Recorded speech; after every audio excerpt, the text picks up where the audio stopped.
let's just jump right in with the state of the economy. So obviously the stock market is doing really well. There's a lot of economic optimism. GDP growth is going to be extremely high because we just went through the greatest artificial depression in American history, created by an extraneous shock event, and also governments just shutting down their economies. And now we're back into a sort of natural growth cycle that has been dampened, it seems a little bit, at least, by the government passing out stimulus checks to keep people from re-entering the workforce. But there's some clouds on the horizon, and those clouds seem to be gaining a lot of force in the form of Joe Biden's massive spending packages that he's trying to push forward, no? Well, first of all, there's nothing natural about this so-called recovery because we haven't really recovered. The economy is actually sicker now than it was before COVID. And what's really been hurting it was not the disease, but the government's cure. See, here's the problem. When governments around the country ordered businesses to close and people not to go to work, everybody stopped producing. So if you were helping to produce goods, you're not producing the goods. If you were performing services, you stop performing those services. Now, if people aren't productive, well, they need to reduce their consumption because you can't consume stuff that's not produced. But the government didn't want people to stop spending, even though it ordered them to stop working. So what happened was the Federal Reserve just printed up all this money and gave it to businesses, for the PPP program, gave it to workers and extended unemployment benefits, sent out all the stimulus money. So you have an economy where we're producing less, but everybody wants to spend more. That's not economic growth. That's massive inflation. And what we're seeing now is the byproduct of everybody spending all this money that we just printed. And that's what's goosing the GDP. But this is not a real economy. Our trade deficits are exploding. We've never seen merchandise trade deficits this high. What we've done is we've substituted real economic growth, real goods production for money printing. And we're about to pay the price in terms of an enormous increase in the cost of goods and services. It's going to be like the 1970s, only a much worse economy and much higher inflation. I've been saying it's an inflationary depression, not just stagflation. So what do you think the timeline on that looks like? Because we're looking at economic growth, at least in GDP numbers, at least through the end of the year. You have all of the economic firms like Goldman Sachs suggesting up to 8% GDP growth for the year. We are going to see people getting back into the workforce. I mean, we've seen hiring is up. So what do you think the actual timeline here is? Because there seems to be a gamble that's being made by the Biden administration, which is they can raise taxes, raise regulations, blow out the spending, do all of this, and the economy will recover to such an extent that it'll sort of carry past all of those obstacles for the next couple of years. And then if a crash comes, it'll only happen 3-4 years from now.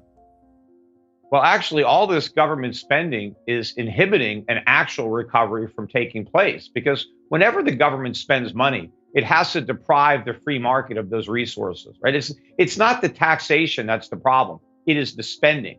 Government spending is effectively taxation. So once the government decides to spend money, the question is, how do we pay for it? Now, the most obvious way is, we send the government our money through an income tax or a sales tax, whatever it is. But if they don't have the political guts to ask the Americans to pay for all the spending that they're delivering, then they ask the Federal Reserve to print money.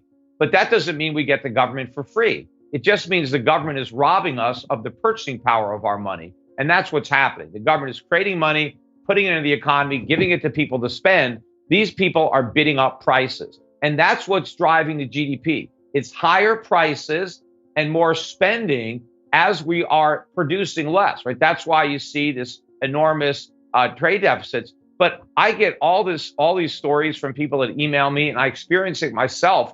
There is a widespread shortage of stuff. You have to order things, and it takes months and months to get them. There's a huge backlog, and prices are really going up. Now, the Federal Reserve is asking us to believe that what we're seeing is just transitory, that it's gonna blow over, and it's nothing that should concern us. But this is exactly what the Federal Reserve said in 2005, 2006 about subprime. They told us, ignore what's happening in the subprime mortgage market. It's contained. It's not going to be a problem for the mortgage market. It's not a problem for housing. It's not a problem for the economy. Just ignore it. It's no big deal. Well, the Federal Reserve was completely wrong about the subprime market being contained. They're now just as wrong, if not more so, about inflation being transitory. We are at the beginning of a huge escalation in the cost of living. And they are throwing gasoline on the fire right now by continuing to spend more money paid for by the printing press. Even though they're talking about raising taxes on the rich, the amount of revenue that those higher taxes are actually going to raise is going to pale in comparison to the money that they want to spend. And that particular type of taxation that's targeted at the rich, what ends up happening is the rich don't spend less, they invest less. And investing is what drives economic growth, because investments is what creates, productivity, businesses, jobs. That doesn't come from what rich people spend.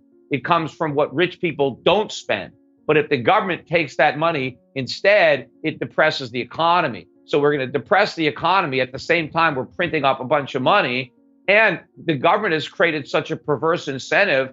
You have so many Americans that have left the workforce. They have no desire to return to their jobs because the government has given them a better deal. It is more lucrative not to work than to go and get a job.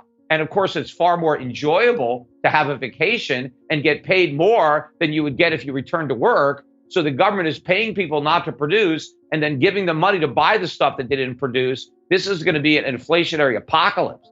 Now, Peter, one of the things that is so amazing about all this is, as you say, if it requires rich people putting their money in the stock market or rich people starting companies to actually raise the production to meet pricing is what you're talking about here.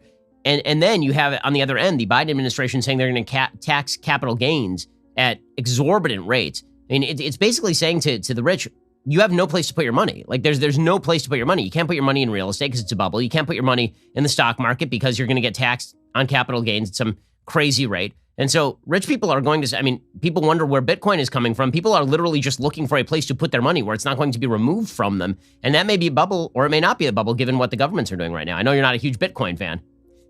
And you have to realize that when the government is taxing corporations, they're not really taxing corporations. They're taxing the shareholders of those corporations. So it's the people that own the corporations that pay that tax. Then they pay a tax again when they collect a dividend or they get a capital gain. So if we are going to raise both the corporate tax and the tax on dividends and capital gains that people receive after they've already paid the corporate tax, the percentage of total income that is being confiscated by the US government will be well in excess of 50%. You're talking about levels that are confiscatory. If you go back to the days of feudalism, when you had lords and you had serfs, what made you a serf was that you only got to keep 75% of what you produced. The lord took 25%. And we called that feudalism, serfdom. It was very oppressive. Well, compare that to what we have now. Most American businessmen, entrepreneurs would love to be able to keep 75% of what they earn because very few people do. And now the government wants to take even more. People are going to spend more time avoiding income than generating income. And it's the activity to generate income that drives the economic train. That's the goose that lays the golden eggs. Because if I want to produce income, I have to provide consumers with goods and services that improve their lives, and I have to employ other people to help me do that. So the minute the government, stamps out the desire to make more money because the government is taking so much of what's being produced, all that economic activity goes away. And even though they keep saying, hey, these tax increases are targeted at the rich, so if you make less than $400,000, you don't have to worry about it. Well, maybe you end up losing your job because the person who is going to employ you no longer has the desire or the capital to provide you with a job.